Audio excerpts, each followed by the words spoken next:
बुरा कैसे कह दें वक्त को, एक यही तो है जो सबकी असलियत बताता है। जी हाँ दोस्तों, नमस्कार, जय माता दी। मैं एस्ट्रोलॉजर संदीप आप सभी का बहुत बहुत स्वागत करता हूँ आपके अपने यूट्यूब चैनल मीन राशि चैनल में, और आशा करता हूँ कि आप सब कुशल मंगल होंगे। बजरंग बली का आशीर्वाद हमेशा आप सभी के ऊपर बना रहे। दोस्तों, आज आपने थंबनेल पर भी देख लिया, टाइटल में भी आज हमने लिखा है कि मीन राशि वालों, सेनापति जा रहे हैं युवराज के घर, होगा बड़ा बदलाव। जी हाँ, सेनापति किस तरीके से युवराज के घर जा रहे हैं और क्या बड़ा बदलाव होने वाला है, इस वीडियो में चर्चा करेंगे। वीडियो चंद्र राशि पर आधारित होगा। यदि आपको अपनी चंद्र राशि नहीं पता है तो भी आप इस वीडियो को नाम राशि के आधार पर या लग्न के आधार पर भी देख सकते हैं। बस एक छोटा सा निवेदन करते हैं कि कमेंट में सच्ची श्रद्धा भावना के साथ जय बजरंग बली जरूर लिखिएगा। हमारा समझाने का तरीका आपको समझ में आए और अच्छा लगे तो ज़रूर बताना कमेंट में कि वीडियो कैसा लगा। देखिए दोस्तों, क्या लाभ मिल सकते हैं सेनापति के युवराज के घर जाने से, आपके जीवन में क्या परिवर्तन आएगा, क्या चेंजेस आएंगे, ये इस वीडियो में जानने वाले हैं। मंगल कहाँ पर बैठे हुए हैं ये आपको दिखाई दे रहे थे कल तक 5 नंबर की राशि में। 5 नंबर की जो राशि होती है वो सिंह राशि होती है और सूर्य की राशि होती है। सूर्य ग्रहों के राजा हैं। ये 5 नंबर की राशि कौन सी राशि है? सिंह राशि। किसकी राशि? सूर्य की। सूर्य और मंगल आपस में मित्र हैं। मित्र राशि में मंगल आपको दिखाई दे रहे थे कुंडली के छठे घर में। ये 5वां घर नहीं है, 5 नंबर जो लिख रहा है ये छठा घर है। राशि 5वें नंबर की है। ये घर कौन सा है? छठा। ये 5वां घर, ये चौथा घर, ये तीसरा घर, ये दूसरा घर, ये पहला घर है। जो आपकी राशि मीन राशि है ना, उसका 12वां नंबर होता है, लेकिन ये घर पहला होता है। ये पहला घर, दूसरा, तीसरा, चौथा, 5वां, छठा, ये छठा घर है। छठे घर से मंगल निकल चुके हैं और इस नंबर में आए हैं। ये 7वां घर है आपकी कुंडली का। और राशि कैवे नंबर की है? राशि है 6 नंबर की। 6 नंबर की राशि को कहते हैं कन्या राशि। कौन सी होती है? कन्या राशि।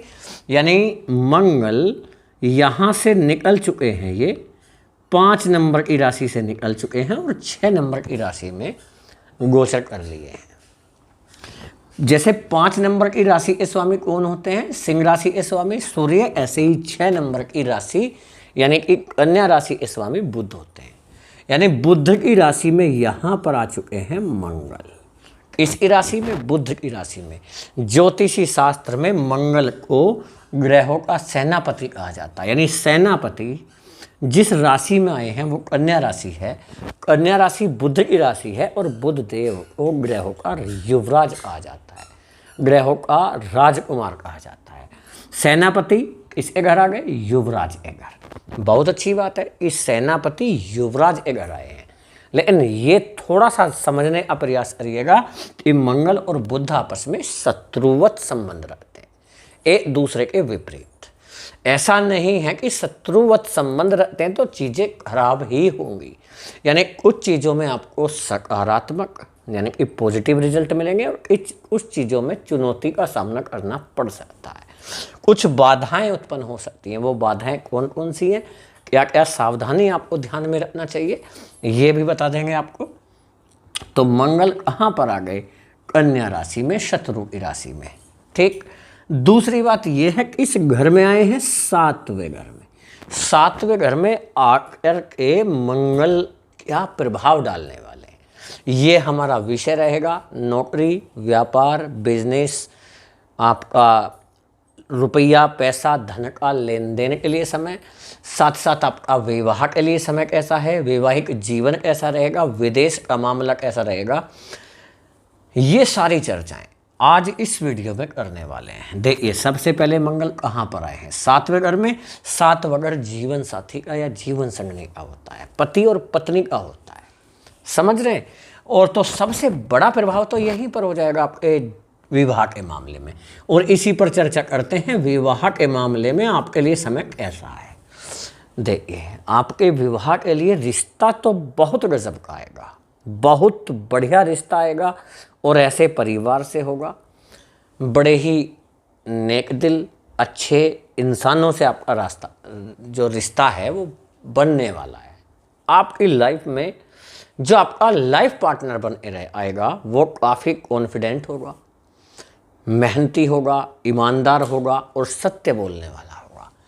ये ध्यान दीजिएगा। दूसरी बात, वैवाहिक जीवन की बात करें, मैरिड लाइफ में मंगल आए हैं 7वें घर में, चंद्रमा 7 में बैठे हुए हैं। आपका जीवन साथी या जीवन संगनी आपसे लगाव तो ज़्यादा करेगा, प्रेम बहुत करेगा, विश्वास बहुत करेगा, लेकिन कुछ चीज़ों में थोड़ा विरोध रहेगा। ये कह सकते हैं आक्रामक रहेगा, लड़ाई झगड़े की ज़्यादा संभावनाएं बन सकती हैं, गुस्सा आएगा, गलत बात बिल्कुल सहन नहीं कर पाएगा इस टाइम पर जब से कौन आए हैं, मंगल आए हैं। 45 दिन का लगभग टाइम पीरियड होता है मंगल के राशि परिवर्तन का। तो 7वें घर में मंगल के बैठने से वैवाहिक जीवन में तनावपूर्ण स्थिति तो हम नहीं बोलेंगे, क्योंकि आपके जीवन साथी को गुस्सा आएगा तो कहीं ना कहीं आपको छोटी छोटी चीज़ें इग्नोर करने की ज़रूरत होगी। आपको लगता भी है आपका जीवन साथी गलत कह रहा है तो आप प्रेम से समझाएंगे, प्रेम से ही बातचीत करके मसले को सोल्व कर सकते हैं। ये होगा। पार्टनरशिप में कोई बिजनेस चल रहा है, पार्टनरशिप में उसमें आप देखेंगे दूसरे के साथ सामंजस्य बैठाने की कोशिश करें, एक दूसरे को समझने की प्रयास करें, एक दूसरे पर भरोसा करने की ज़रूरत रहेगी, लेकिन अपने काम को स्वयं भी देखें। ऐसा ना करें कि पार्टनर के ऊपर छोड़ दिया कि पार्टनर अपने आप देख लेगा, मुझे देखने की जरूरत नहीं है, वो गलत हो जाएगा। ठीक है, बिना वजह शक करने से बचें। ये कुछ चीज़ों का ध्यान आपको रखना होगा 7वें घर में मंगल के रहने से। इसके साथ ही मंगल 7वें घर में बैठे हैं और 7वीं दृष्टि सीधा आपके ऊपर पड़ेगा। इसका प्रभाव आपके ऊपर भी पड़ने वाला है, मीन राशि वाले जातकों के ऊपर। जी हाँ, 7वीं दृष्टि मंगल की सीधी आपके ऊपर रहेगी। अचानक से कोई दुर्घटना देखने को मिल सकती है, कोई दुर्घटना देखने को मिल सकती है। इसलिए कोई वाहन चला रहे हैं या किसी भी बाहर जाते समय खास तौर से थोड़ा ध्यान रखें, जल्दबाजी किसी भी चीज़ में ना करें। और ये दुर्घटना ये ना समझिए कि ऐसा होगा ही होगा, कोई नहीं, सावधानी है, सिर्फ आपको सावधान रहना चाहिए। इस टाइम पर होगा कुछ नहीं, हाल हमारा हो सकता है आप गिर जाएं, चोट लग जाए, तो इन चीज़ों से बचना, परेशानी कोई नहीं होगी। स्वास्थ्य की बात करें तो त्वचा से संबंधित थोड़ा बहुत आपको उतार चढ़ाव देखने को मिल सकता है, जैसे एलर्जी हो गया या कोई दाने दाने से निकल आते हैं शरीर पर, वो हो सकता है। एलर्जी टाइप में आपको त्वचा से संबंधित यानी स्किन से संबंधित प्रॉब्लम हल्का फुल्का देखने को मिल सकती है। थोड़ा बहुत माउथ से रिलेटेड समस्या देखने को मिल सकती है, ज़्यादा चीज़ कोई नहीं होगा। ठीक है, वाणी पर थोड़ा सा नियंत्रण आपको यहाँ पर रखने की ज़रूरत पड़ेगी, क्योंकि इस टाइम पर गुस्सा भी बहुत ज़्यादा आपको आएगा, क्रोध भी आएगा, गलत चीज़ें बर्दाश्त नहीं होंगी। तो गलत चीज़ें बर्दाश्त होनी भी नहीं चाहिए, लेकिन कहते ना विरोध करना भी है गलत चीज़ों का तो विनम्रतापूर्वक करना चाहिए। ऐसे नहीं कि सामने वाले को लगे कि आप भले ही अपनी जगह आप ठीक हैं, सही बोल रहे हैं, सही समझ रहे हैं, बिल्कुल ठीक है आप अपनी जगह, लेकिन वाणी में मिठास ना होना भी तो गलत है ना। वाणी में मिठास भी रखिए, दूसरे की भावनाओं भी समझिए। जैसे आप समझते हैं, मीन राशि वाले, पहली बात तो समझाने की जरूरत ही नहीं पड़ रही है कि आपको क्या ध्यान रखना चाहिए, क्योंकि मीन राशि वाले स्वयं बुद्धिमान होते हैं, ज्ञानवान होते हैं। क्यों? क्योंकि मीन राशि गुरु की राशि है, गुरु इसके स्वामी होते हैं आपकी राशि के, और जिसकी राशि के स्वामी स्वयं गुरु हो, ऐसे जातक कभी गलतियां करते ही नहीं है। मोस्टली ज़्यादातर लोग, 1-2% की बात नहीं कर रहे, वो तो अपवाद हर राशि में मिलेंगे आपको, लेकिन ज़्यादातर मोस्टली मीन राशि वाले अपनी बुद्धिमत्ता का पूरा इस्तेमाल करते हैं।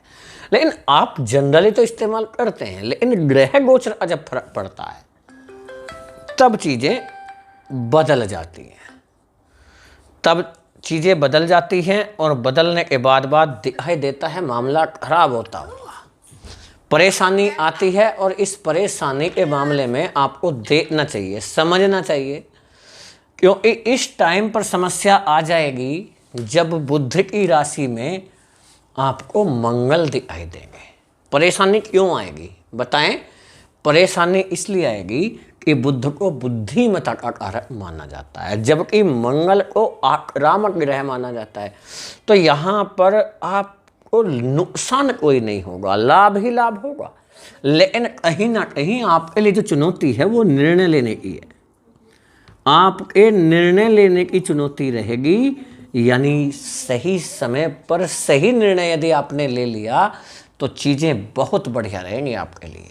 यानी आप निर्णय लेने में लापरवाही कर सकते हैं इस टाइम पर, यह संभावनाएं ज़्यादा रहेंगी। इसलिए कोशिश करें कि निर्णय सही लें, सोच समझ कर लें, भले ही देरी से लें, लेकिन निर्णय सोच समझ कर लेना होगा, ये ध्यान आपको देना चाहिए।